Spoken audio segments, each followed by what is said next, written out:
Hello, welcome back to Daddy, Dad and me. I hope you're all doing well. You'll probably see from my last video that I look slightly cooler. That is because we've had some rather big storms. Luckily not where we are, but more kind of more towards the cities and up in the Midlands. So I think we've been quite lucky here. However, much cooler. I'll just do a side note as well. If you do hear some screaming, it's not little man. He has gone with his dad to go to the shops. So that is actually the neighbours' children having a rather splendid time on their huge trampoline, which is nice to listen to.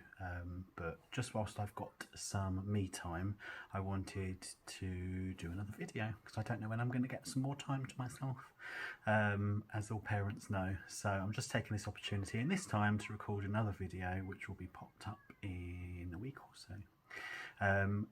The video this week, I wanted to talk about life as a gay man in the adoption process, and just really to talk through that, anything we'd encountered, had we been treated differently. And this video is aimed at same-sex couples and single adopters, but also everybody, because I think it's an insight, because we get often asked lots of questions about being gay dads and anything that we've kind of encountered along the way. And I know little man has only been with us for about 7 weeks now. I think it's really important to talk about the subject to raise awareness of it. Some people don't think it's a big thing at all, and others, I'd probably say, adds more pressure to the situation. So keep with us. Subscribe to the channel. Please take a look at the Facebook, Instagram and Twitter pages as always, and yeah, keep coming back for more. Click on the notification bell to the right of the video and that will alert you to more videos as and when we pop them on. So without further ado, let's go through and discuss life as gay dads. So yes, just I really want to take it back right to the very start, because I think there's no better place to start. And for many, if you have looked or inquired about the adoption process, you will have seen that most local authorities or voluntary agencies will conduct an information event in order for you to really go along, ask questions, find out more, and to perhaps then start the stage 1 process or to register your interest with that authority or agency. I can categorically say we have been and were never treated any differently by the agency that we went with, for the specific reasons that they were very flexible with us, very open and very welcoming. I will say we were interviewed by another adoption agency, and I wouldn't say we were treated differently. I felt that the person interviewing us, because it very much felt like an interview with her, she was rather cold. Maybe it was her attitude towards us we felt was a bit cold, but just at certain points in the discussion with her, we felt awkward with her. And that was probably the main reason why we didn't go through that particular agency, obviously, which I won't disclose who they are, because it'll probably surprise you. But yeah, you have to go with what you feel comfortable, and that's why we chose a particular agency that we went with. Nothing was ever in question, not that it should be. Very open. You have to talk about it because they know it is an area where a child grows up. They will ask questions. Why have I got perhaps 2 dads, 1 dad? And it's just going down that route. So they have to know that you thought about it, and especially a lot of backgrounds. I, for instance, was bullied throughout my secondary school for being a gay man, and it was important that I discussed that within the assessment process. So yeah, we were never treated any differently. All throughout the stage 1 and stage 2 assessments, you don't really talk about it that much in stage 1. They just want to merely know what makes you you to an extent, but you're more or less filling out a booklet at that stage. It's only when you get to stage 2 and completing the assessments that you really go into relationships, life, how you see it as a parent, how you were parented, And a big discussion for both James and I was our coming out stories, because again, that's a very pivotal moment in our lives where things change. So yeah, you have to talk about that. From then on in, really, going through the approval panel, I think one of the questions that we were asked at approval panel was from a same-sex adopter, and he wanted to know how we would deal with it. For instance, if our son was getting bullied at school because they knew that he had two dads, how would we deal with it? So it was important for us, and again, we had already spoken about that back in our assessments, about how we would deal with that, and not to kind of quickly jump down someone's throat, which sometimes may be the first reaction you want to do, as a I suppose it's just your initial reaction to something. So we'd already discussed that. And I think sometimes a lot of it is people being naive, and not really understanding. Little man is treated no differently by us just because we're two men, the same way that another child would be treated by a mum and dad.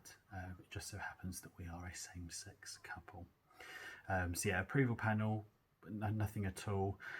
When we went through the linking process, so finding his profile and then having the social workers, family finders coming to us here, again, that was never in question, and it was even more so evident that they were very happy for it to be a same-sex couple, purely because of little man's interaction and his preference for males. So that what really encouraged us to pursue that further. Went through to matching panel, and again, nothing or any of those meetings we were ever treated any differently whatsoever. And now he's here. He's been with us for 7 weeks. He hasn't asked any questions about us. We have shown affection to one another, and he doesn't look at us thinking, oh, why is Daddy giving Papa a kiss, or Papa giving Daddy a kiss? And yeah, so we know at some point he will, and it's probably going to be when he starts coming out of nursery, going into school, because other children will be inquisitive, and then he will know that he may be different, and it's important for us to explain that to him in an age appropriate way. So yeah, with any part of the adoption process, we have been very open and honest with everybody. We've shared a lot of it on our Instagram, on our blog, but obviously part of that remains anonymous to safeguard little man, but a lot of it we do to raise awareness, and this video is really important to share. So if you are thinking about adopting and you are part of the LGBT community, do not think that you'll be treated any differently. There were certain aspects which I wouldn't say I use the term questioned, it's they just want to understand that you have thought about it, and that's all. So other than that instance when we were interviewed by another agency, but I just really think it was the lady's attitude above anything else. And yeah, you don't have to go with a particular agency. I use the term shop around, see who you feel most comfortable with, and go from there. And yeah, we know we're a same-sex couple. We've already been out and about to various places, mainly National Trust, being National Trust members, and yeah, we've been to the shops. We know people have looked at us, and it's quite clear that he has two men with him, and we've had nothing but smiles. Even people saying what you're doing is wonderful, it's marvellous, etc. We've had no bad reactions whatsoever, or anyone even questioning or asking questions about, don't you think it's odd or weird? Not that I obviously do.